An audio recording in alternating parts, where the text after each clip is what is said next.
दोस्तों नमस्कार। दोस्तों मैं विमल शाही आप सभी लोगों का अपने चैनल में स्वागत करता हूं और उम्मीद करता हूं कि आप लोग सब लोग स्वस्थ होंगे एवं मस्त होंगे। सभी राष्ट्रवादियों और सनातनियों से ये निवेदन रहेगा कि आप लोग मेरे चैनल को सब्सक्राइब कर लीजिए और वीडियो को लाइक एवं शेयर भी कीजिए। दोस्तों आज जिस मुद्दे पर बात करने के लिए हम आप लोगों के सामने आए हैं, उस मुद्दे पर बात करते हुए मुझे बिल्कुल भी खुशी नहीं हो रही है और शर्म सा महसूस हो रहा है। हम बात करेंगे राम मंदिर में चंदा चोरी का जो मुद्दा है उसके ऊपर बात करेंगे। दोस्तों क्या इसी दिन को देखने के लिए हम लोगों ने या हमारे एंसेस्टर्स जो हैं, पूर्वज हैं, उसने इतना लंबा संघर्ष किया। 500 साल के संघर्ष के बाद हमारे प्रभु श्री राम टेंट से अपने भव्य मंदिर में गए हैं और उसके बाद वहां जो भी घटनाक्रम घटा है उससे तो देखकर हमारे पूर्वज आज खून के आंसू रो रहे होंगे कि क्या इसी दिन के लिए, चंदे की चोरी के लिए हम लोगों ने इतनी लंबी लड़ाई लड़ी थी।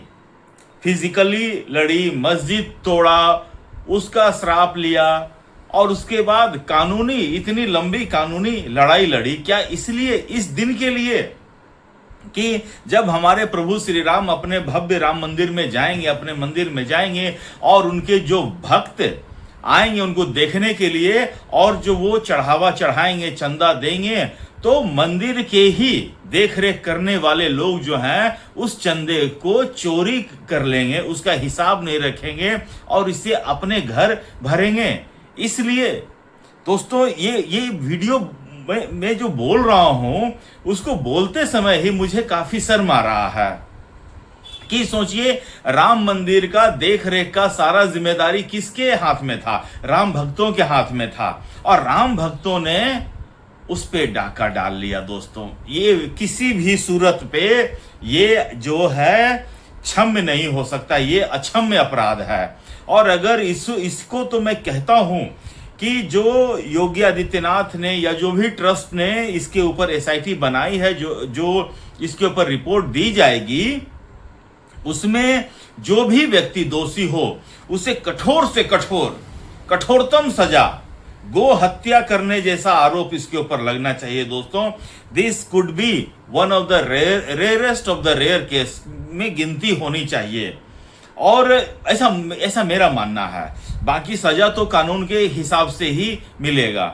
दोस्तों मुझे ऐसा लग रहा है या आपको ऐसा लग रहा होगा कि राम मंदिर में चोरी करना rarest of the rare case हो सकता है, लेकिन कानून की दृष्टि में यह सिर्फ एक चोरी लग सकता है। भगवान के घर से चोरी हो जाना ये दोस्तों किसी भी सूरत में क्षम्य नहीं हो सकता है। छोटे मोटे अपराध की श्रेणी में इसको नहीं रखा जा सकता है। और चोरी ऐसा भी नहीं है कि 2, 4, 10 रुपए की, करोड़ों रुपए की चोरी हुई है। दोस्तों कैश चोरी हुआ है दोस्तों। और प्रभु श्री राम के लिए जो उनके अनन्य भक्त पूरे ब्रह्मांड में जितने हैं, जो प्रभु के लिए चरण पादुका दिए थे, दीपक दिए थे, बड़े बड़े हार दिए थे, चांदी के अन्य आभूषण दिए थे, वो सब गायब हैं दोस्तों। मतलब कि आप अपने स्वार्थ के लिए प्रभु के चरण पादुका को गला दिए, उन्हें चोरी कर लिए। उनके जो दीपक है, 3 दीपक थे जो 1 किलो के थे, वो दीपक प्रभु के, उससे आरती हो सकती थी, उसमें घी के दिए जल सकते थे। हम जैसे भक्त जाते तो ये देख के कितना प्रसन्नता होती। और ये अलग अलग देशों के अलग अलग समुदाय के लोगों ने वो सारे चांदी के आभूषण या दीपक या चरण पादुका दान में दिए थे।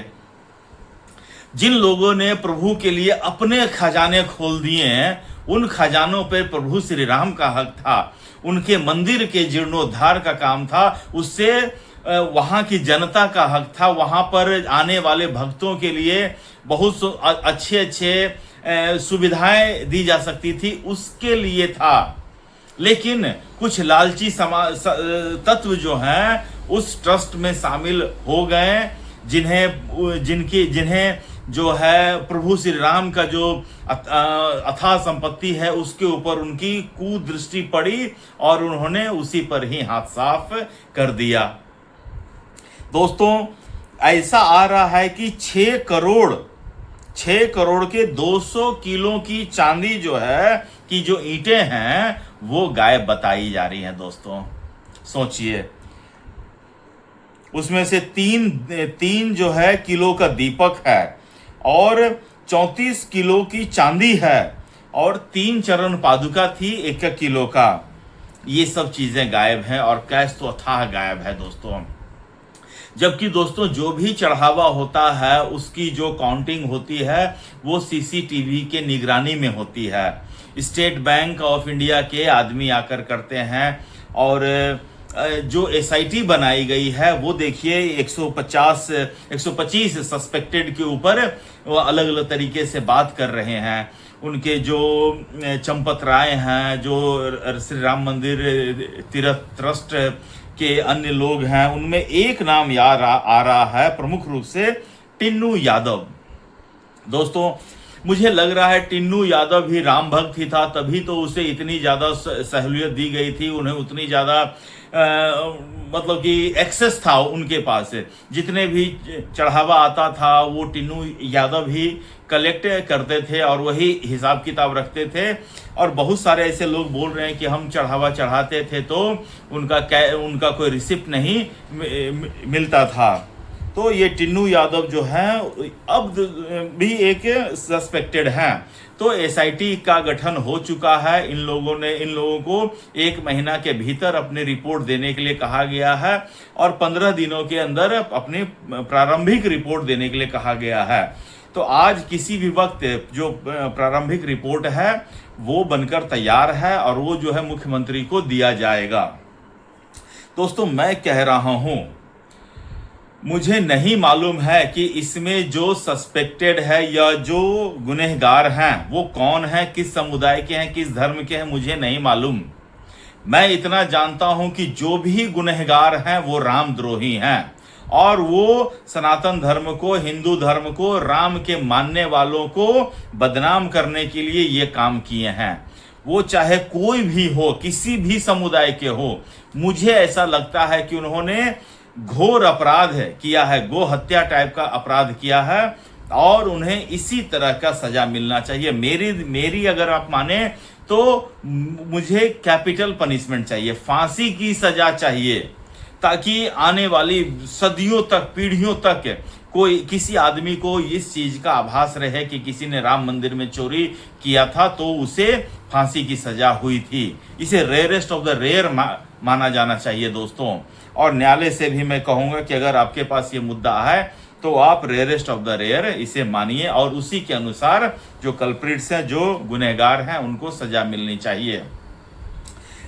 दोस्तों प्रभु श्री राम में सबकी आस्था है, मेरी भी आस्था है, आपकी भी आस्था है। लेकिन जो भारत में जो पॉलिटिक्स है, जिसमें जो विपक्ष के लोग हैं, उनकी शायद इसमें आस्था नहीं है। इसलिए आप देखिए, जब राम मंदिर का उद्घाटन हुआ या जब राम मंदिर का केस चल रहा था तो सभी प्रमुख विपक्षी दल इसके अगेंस्ट में खड़े थे और भारतीय जनता पार्टी इस मंदिर की लड़ाई को लेकर आगे बढ़ रही थी। इसीलिए आप देखेंगे कि जब इस राम मंदिर का उद्घाटन हुआ था तो सिर्फ सत्ता पक्ष के लोग वहां थे, विपक्ष से कोई भी आदमी वहां नहीं गया था। लेकिन अचानक जैसे ही ये चंदा चोरी का इशू आ रहा है, समस्त जो विपक्षी दल हैं इस मुद्दे को राजनीतिक तूल देने पर आतुर हैं। मैं कई कांग्रेसियों का देख रहा था कि वो स्टेटमेंट दे रहे थे कि इस चंदे का चोरी के पैसे से विधायक को खरीदने का काम किया जा रहा था। मतलब सोचो दोस्तों, अपनी जो कुंठा है हिंदू धर्म के प्रति, श्री राम के प्रति, ये विपक्ष वाले ऐसे मौके पर भी अपनी कुंठा छुपा नहीं पा रहे हैं। राम मंदिर बना, इसकी कुंठा तो है, चाहे अखिलेश यादव हो चाहे वो कांग्रेस हो। अखिलेश यादव सोचिए इस मुद्दे को बहुत जोर शोर से उठाते हैं और जब छापामारी होती है कल्प्रिट के यहाँ, सस्पेक्टेड के यहाँ, तो यही अखिलेश यादव कहते हैं कि साधु संतों के यहाँ छापा नहीं पड़ना चाहिए। इसका मतलब जब छापा नहीं पड़ना चाहिए था तो आपने इस मुद्दे को उठाया क्यों? अब जब आपने इस मुद्दे को उठाया तब आप जो कह रहे हैं छापा नहीं डालना चाहिए, इसका मतलब आप क्या सरकार को कंट्रोल करना चाहते हैं? आप करना क्या चाहते हैं ये तो बताइए अखिलेश यादव। क्या आप सोचते हैं कि आप सरकार को किसी तरह कंट्रोल कर सकते हैं क्या? तो ये सारा चीज जो है हो रहा है राजनीति के स्तर पर। और कांग्रेसियों से तो मैं कहूंगा, कांग्रेसी आप जो है किस चंदे का पैसा से मिनिस्टर खरीदे जा रहे हैं, एमएलए खरीदे जा रहे हैं, एमपी खरीदे जा रहे हैं, आप इसकी चिंता मत कीजिए। क्योंकि आपके पास अगर कहने के लिए लग जाएंगे ना, तो आपकी जो अम्मा थी वो पर्दे के पीछे किस लिए छुपी थी और वो क्या करने के लिए छुपी थी, ये बताना आपके लिए मुश्किल पड़ जाएगा। आपकी जो अम्मा है ना अभी प्रेजेंट में, सोनिया गांधी, वो डांस बार में क्या करती थी, ये बताना आपके लिए बहुत मुश्किल पड़ जाएगा। इसलिए राम मंदिर के चंदे के ऊपर चोरी हुआ है और राम भक्त इसका समाधान कर रहे हैं और राम भक्त की सरकार है और जो भी कल्प्रिट है उसको सही सजा मिलेगी। लेकिन कृपा करके इस मुद्दे को पॉलिटिक्स में घसीटने की कोशिश न करें। आप अपना काम करें, हम राम भक्तों को अपने हालात पे छोड़ दीजिए, हम इसे अपने हिसाब से सुलटा लेंगे। दोस्तों, मुझे आज के लिए इतना ही अपडेट देना था। आप लोग अपना ख्याल रखिए, स्वस्थ रहिए, मस्त रहिए। तब तक के लिए नमस्कार, बाय।